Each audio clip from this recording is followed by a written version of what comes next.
Assalamualaikum warahmatullahi wabarakatuh. Perkenalkan, saya Fitri Fauzia dengan NIM 013 ingin menjelaskan nomor 4. Di sini kita total untuk setiap barisnya yaitu 32 dan 34, untuk kolomnya yaitu 13, 18 dan 35. Nah, 66 ini total keseluruhan.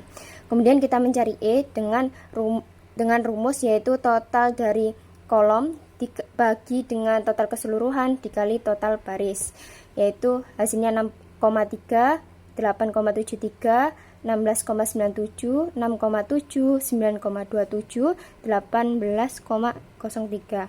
Kemudian kita mencari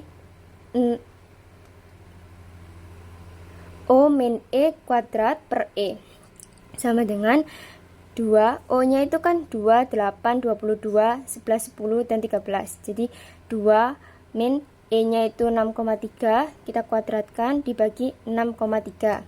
Kemudian ditambah 11 dikurangi 6,7 dikuadratkan dibagi 6,7.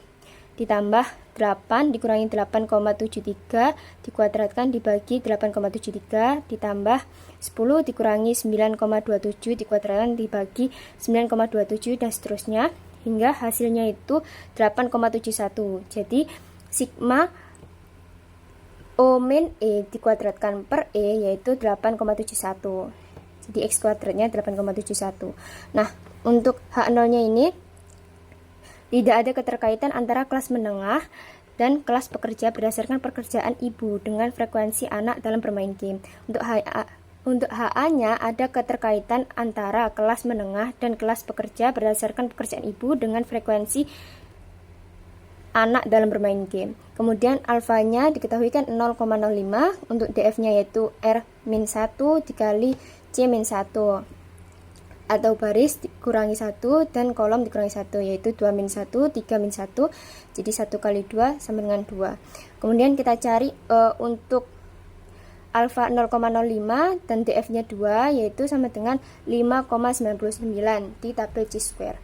Nah, kemudian untuk kanan itu tolak H0, kemudian yang kirinya itu terima H0. Kemudian di sini ada 5,99. Nah, untuk X kuadratnya tadi kan ditemukan 8,71 di daerah sini, maka tolak H0. Jadi pada tingkat signifikansi 5% ada keterkaitan antara kelas menengah dan kelas pekerja berdasarkan pekerjaan ibu dengan frekuensi anak dalam bermain game. Saya akan menjelaskan perbedaan independensi tes dengan goodness of fit. Kalau goodness of fit itu pada satu variabel kategori. Kemudian untuk menentukan apakah distribusi frekuensinya itu sesuai dengan distribusi yang diharapkan. Kemudian untuk rumusnya itu X kuadrat sama dengan OI min EI, kemudian ditutup kurung dikuadratkan per EI. Nah, OI-nya itu frekuensi observasi, kemudian EI itu frekuensi yang diharapkan. Nah, contohnya itu apakah penggunaan dadu itu dianggap fair atau tidak gitu. Nah, kemudian untuk independensi tes itu pada dua variabel kategori, kemudian untuk menentukan apakah ada hubungan antara dua variabel tersebut. Untuk rumusnya yaitu X kuadrat sama dengan buka kurung OIJ min EIJ tutup kurung dikuadratkan kemudian dibagi EIJ. Nah, OIJ itu frekuensi observasi ke IJ, kemudian EIJ itu frekuensi yang diharapkan ke IJ. Nah, untuk contohnya yaitu misal apakah